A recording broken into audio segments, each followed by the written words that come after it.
ledakan korupsi di Jakarta di Nusa Timur maupun di Sumber lain cukup tinggi. Mungkin ada kiat-kiatnya bisa sampaikan untuk proses seluruh jajaran yang ada di wilayah tersebut. Ya baik, terima kasih rekan-rekan jurnalis, selamat siang. Terima kasih juga seluruh masyarakat Sumba Barajaya. Hari ini saya melaksanakan kunjungan kerja Polres Sumba Barajaya. Ya tentunya kunjungan ini merupakan suatu kegiatan dalam rangka melihat kinerja, kemudian memberikan arahan kepada seluruh usaha. Nah terkait tadi pertanyaan dari rekan DPRI, bagaimana kiat-kiat ya. Tentunya masing-masing Polres sudah ada target, ya, target yang sudah digariskan secara berjenjang dari Mabes Polri memberikan target untuk Direktorat Reskrim berapa perkara, kemudian di Polres juga berapa perkara per tahun yang harus diselesaikan. Ya, saya menyesuaikan saja bahwa target itulah yang harus bisa dituntaskan. Jadi ada perkara-perkara yang dituntaskan. Karena saya masih baru, tentunya saya melihat permasalahan apa, kemudian apakah ada kasus-kasus yang sudah ditangani. Kalau misalnya ada kasus, ada kendala dan sebagainya, itu yang menjadi perhatian buat saya untuk bisa diselesaikan. Ya, karena saya yakin masing-masing daerah berbeda, artinya beda, perkaranya beda, kendalanya juga berbeda. Belum lagi di sini masalah koordinasi dengan pihak kejaksaan juga harus ke Sumba Barat. Ya, hal-hal yang seperti itu yang perlu banyak dilakukan koordinasi. Prinsipnya bahwa saya berharap masing-masing Polres bisa menangani perkara-perkara terkait masalah tindak pidana korupsi itu sesuai dengan target yang sudah ditentukan mulai dari awal. Pak, yang kedua, kita di Sumber lain kan penanganan korupsi masih cukup masih sangat rendah. Ya. Kemarin kita juga DBD, kemudian kita juga malaria, sudah ditetapkan sebagai kejadian luar biasa. Namun dalam proses penanganan itu kan kita melihat rendah betul ini, dan dana yang ada di penanganan stunting itu cukup tinggi. Stunting. Ya, tapi kita lihat dendanya mungkin belum jalan. Mungkin Bapak bisa kasih penegasan misalnya untuk kesempatan kepada Polres untuk kemudian melakukan atensi khusus terkait dengan penempatan dana-dana yang ada di Pemda Sumba Barajaya, apakah dalam bentuk satgas kecil, karena ini mandek betul di Pemda Sumba Barajaya. Ya, baik, terima kasih. Jadi kita bicara dulu masalah stunting. Ya, stunting itu menjadi atensi daripada Presiden Republik Indonesia. Salah satunya Pak Jokowi minggu lalu sudah melakukan kunjungan ke BPS, ke Kabupaten BPS. Dan beliau dalam proses sikon itu, beliau memberikan arahan dan menegaskan kepada seluruh bupati yang ada di wilayah Provinsi NTB untuk melakukan segala sumber daya, melakukan upaya dengan effort yang luar biasa agar angka persentase stunting yang masih tinggi, ya, masih tinggi itu tentu berbeda. Masing-masing kabupaten ada yang 24, ada yang mungkin sudah 20% dan sebagainya. Tapi beliau mendeterminasi bahwa harapannya stunting itu bisa menjadi makin tahun makin turun. Targetnya di 2024 itu kalau nggak salah maksimal hanya 14% saja, ya, secara keseluruhan. Kemudian bicara lagi masalah COVID, kemudian ada juga demam berdarah. Ya ini semuanya adalah situasi yang perlu ditangani secara serius, kemudian secara multipol. Nah, saya juga belum melihat bagaimana penanganan yang dilakukan oleh pemerintah. Prinsipnya, ya masalah COVID kita sekarang itu sesuai dengan apa yang sudah diinstruksikan oleh Presiden, ada dua hal yang perlu harus dilakukan. Yang pertama adalah percepatan vaksinasi. Ya, kemudian masalah itu sudah dilakukan, salah satunya Kapolres sudah banyak melakukan kegiatan gerai-gerai presisi untuk vaksinasi. Mulai vaksinasi yang untuk umum, kemudian Merdeka Anak, termasuk untuk lansia.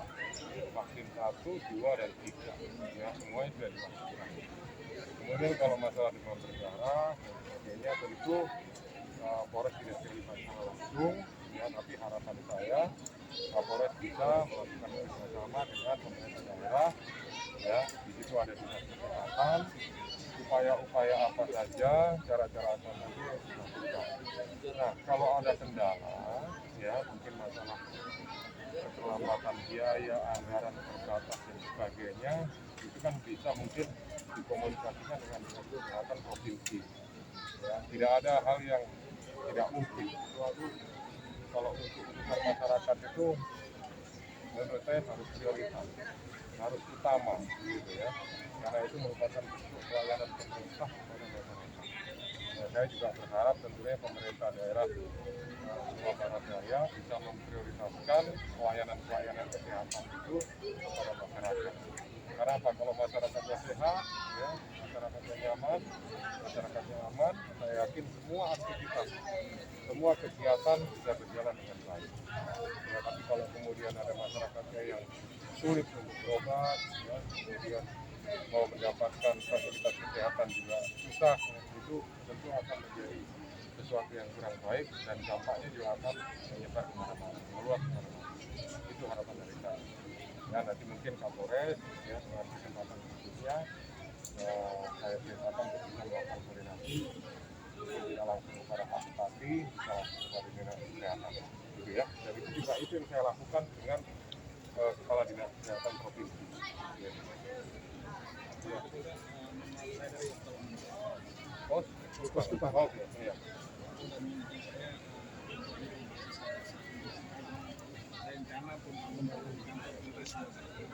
Iya.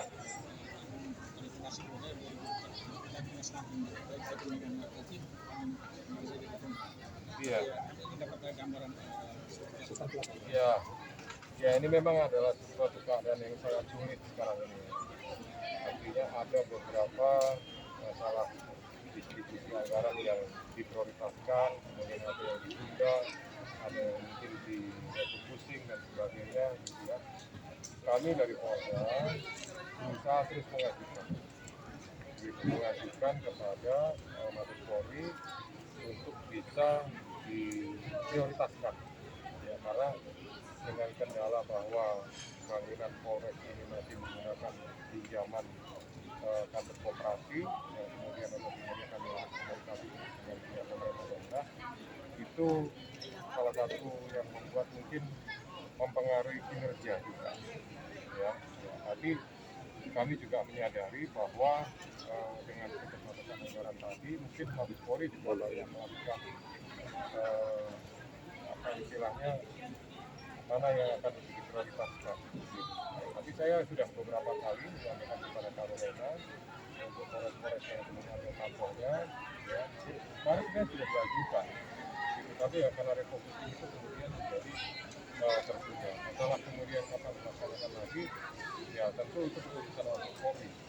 Kewenangan sepenuhnya ada di sana. Gitu. Satu hal juga, saya berharap bahwa ini kan tanah kan sudah disiapkan oleh pemerintah daerah. Gitu. Saya tentu juga berharap bahwa tidak menutup kemungkinan bisa saja Pak Bupati memiliki kepedulian bahwa keamanan merupakan faktor utama untuk kegiatan pengamanan masyarakat, aktivitas masyarakat. Ya bisa saja mungkin Bupati mulai melakukan fondasi dan sebagainya, jadi nanti mungkin tinggal dilanjutkan. Harapan saya sih seperti itu. Ya, mungkin beliau bisa mengambil beberapa sumber mata anggaran dari beberapa pos yang bisa kemudian digunakan untuk harapan saya seperti itu. Ya, jadi tidak hanya terus menunggu dari Mabes Polri, tapi ada terobosan yang mungkin bisa dilakukan oleh Mabes Polri. Bapak izin Bapak, ini soal kelangkaan minyak goreng Bapak. Ini seperti apa atensi dari Polda Investigasi ini? Apakah memang kita di NTT sudah ada kelangkaan minyak goreng dan bagaimana ke depan? Ya, jadi saya sampaikan kepada rekan-rekan jurnalis kalau bicara kelangkaan itu mungkin hampir bisa identik dengan ketiadaan. Tapi saya mengistilahnya dengan kekurangan stok, gitu ya, agak sedikit berbeda. Nah, kekurangan stok tentu dipengaruhi dari distribusi yang sumbernya kita berasal dari Pulau Jawa. Nah, proses untuk kita mendapatkan itu ada proses order, PO-nya harus dihasilkan. Ya, jadi karena mungkin di Jawa juga kurang, di Bali dan sebagainya, itu mungkin juga kurang banyak. Nah, saya berharap bahwa masyarakat juga istilahnya tidak kemudian dalam proses membeli minyak dan sebagainya itu disesuaikan dengan kebutuhan. Kami dari Polda, saya sudah menginstruksikan kepada Direktorat Khusus ada Satgas Pangan. Satgas Pangan itu kolaborasi dengan Dinas Perindak, ya, Kementerian Perdagangan, melakukan operasi, melakukan kegiatan pengecekan di gudang-gudang distributor. Nah, sampai dengan saat ini, ya, stoknya masih tersedia meskipun tidak banyak, dan itu didistribusikan ke kabupaten-kabupaten.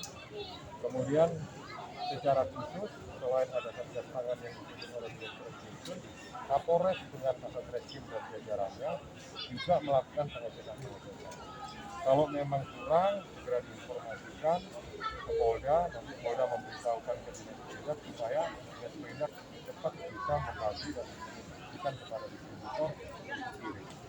Gitu. Apalagi sekarang mendekati Ramadan, kemudian sebentar lagi juga ada perayaan Paskah, tapi aktivitas masyarakat makin banyak, makin tinggi, kebutuhan itu, ya kita tetap akan berusaha untuk menjaga, gitu ya. Tapi sekali lagi semuanya kembali kepada masyarakat. Kalau masyarakat bisa proses membelinya kebutuhannya sesuai dengan apa yang selama ini sudah berjalan, saya yakin istilah kelangkaan itu di wilayah Provinsi Nusa Tenggara Timur tidak ada. Gitu ya. Baik. Saya sendiri juga terkait jadi atau kami melihat bahwa sistem ini kurang sedikit atau Sedikit. Ya. akan angka kriminalitas ini Ya. mungkin ada sikap supaya tidak Ya. Ya, pasti kalau bicara soal personil semua sama. Itu adalah kondisi klasik yang terjadi hampir di semua kali. Ya, karena kita wilayahnya banyak, tentu kita bagi-bagi. Jadi kondisi itu kita sikapi, ya, dengan pertama adalah pencegahan. Banyak yang sudah dilakukan oleh Polres untuk memberikan sosialisasi literasi kepada masyarakat supaya tidak melakukan hal-hal yang melanggar hukum. Prinsipnya seperti itu. Karena kalau kemudian kita dropping anggota full di sini, Polres lain juga mengalami hal yang sama. Di ibarat kata ini teori balon, kita ke sini melembung di sana. Jadi nggak mungkin harus kami bagi cara. Baik, sudah hujan.